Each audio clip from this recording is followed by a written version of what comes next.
to episode 4.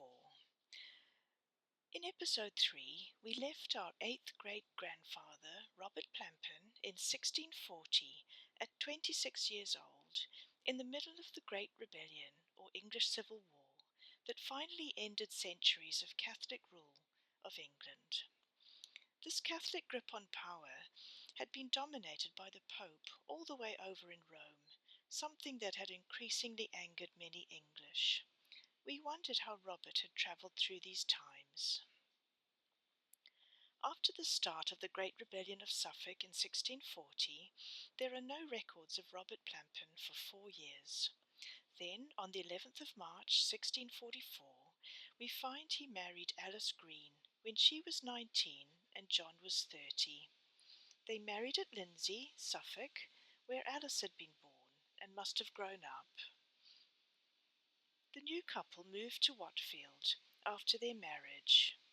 Alice's grandparents lived in this village, which perhaps is why they moved there.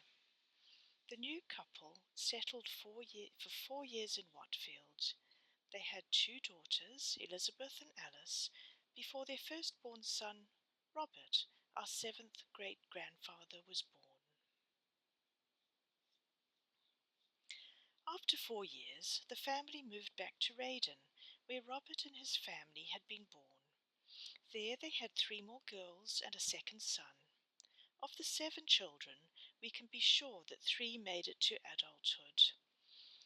We can assume Father Robert lived until at least his last child was born in 1664. There are no records of the date he died or was buried. We have no indication whether the family owned land or were working land of relatives in these moves. Our only indication that the family maintained status and financial security during this time and beyond comes 34 years later, when the title gentleman is still being ascribed to our 6th great-grandfather. But we get ahead of ourselves. Robert's firstborn son, also Robert, was born in 1648, during his parents' time in Watfield, just 4 years after the Great Rebellion started. This Robert is our 7th great-grandpa. His first 20 years would have been influenced by the turbulence of the Civil War, with Englishmen set against Englishmen, depending on their religious beliefs. Monasteries had, up to this time, played an important role in gathering details of births, deaths, and marriage. During the Civil War, when the monasteries were being forcibly dissolved, records became understandably sketchy. People would have desperately tried to hide their Catholicism, as people who did not conform to Protestantism were persecuted and even put to death. We know young Robert survived the turbulence of the Civil War and its aftermath. Records resume in time and show that at the late age of 42, Robert married a woman called Mary, whose surname is unrecorded. We also can't find any records of where they married, which church or village. Why did Robert marry so late? What was he doing in the 20 years after the end of the Civil War and its aftermath? Sadly, we have no information to help us explain the silence. We can only imagine how hard it must have been to navigate the upheaval that the Civil War brought, and then to re-establish relationships and jobs. After their marriage, Robert and wife Mary had 3 daughters and a son. Painfully, their first girl, named Mary after her mother, died at 3 years old. Her sister was born that same year and named after her deceased elder sister and her mother, Mary. Daughter Judith arrived 3 years later. John, the last born and our 6th great-grandparent, arrived in 1698 when his father was 50. In fact, his father Robert may have been a bit of a legend, appearing to live to 105 if the records serve us well. Probably more likely, the clerk recording his date of death made a mistake, or people who subsequently researched John misread his death date.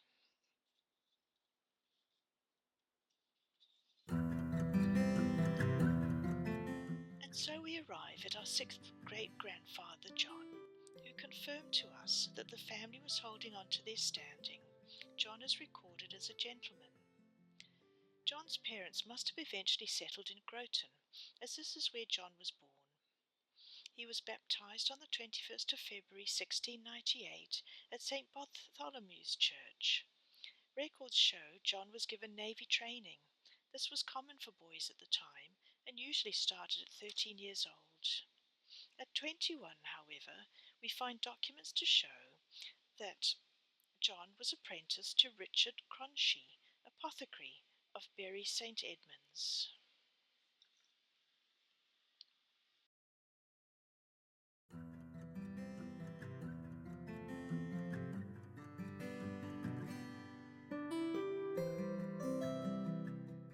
Discovering this apothecary record felt a bit left of centre from what we assume was a family history of gentlemen or yeoman farmers.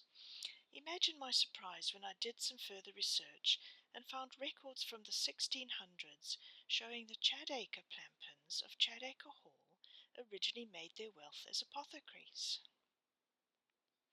We have briefly mentioned Chadacre Hall in previous episodes. It is recorded as the ancient seat of the Plampins since the 1500s. We have wondered whether our Plampins are related to the Chadacre Plampins, and also wondered about the portrait of John Plampin hanging in the National Gallery in London. We feel now it's credible that our Plampins are related to the Chadacres. There is evidence of our family celebrating their marriages at the Hall. And now we find that our John is entering the apothecary profession, a profession which built the wealth of the Chadacre Plampins. And we also discovered in the records that John, our sixth great-grandfather, was buried at Shimpling, the village owned by Chadacre Hall at the time. We'll dedicate the next episode to the Plampins of Chadacre Hall, as we have unearthed some interesting stories to tell.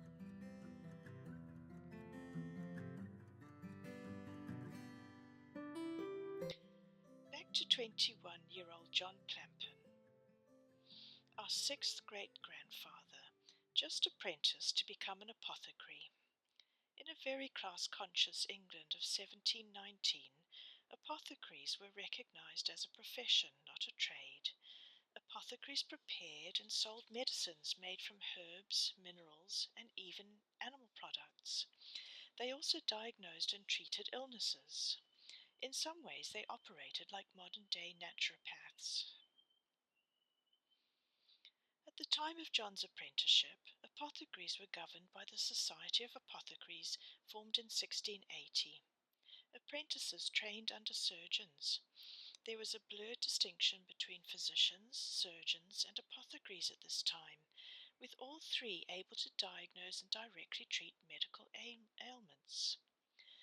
This was established by the Rose case of 1704, which legally confirmed the role of the apothecary as a medical practitioner rather than just a maker and dispenser of medicine like our common day pharmacies.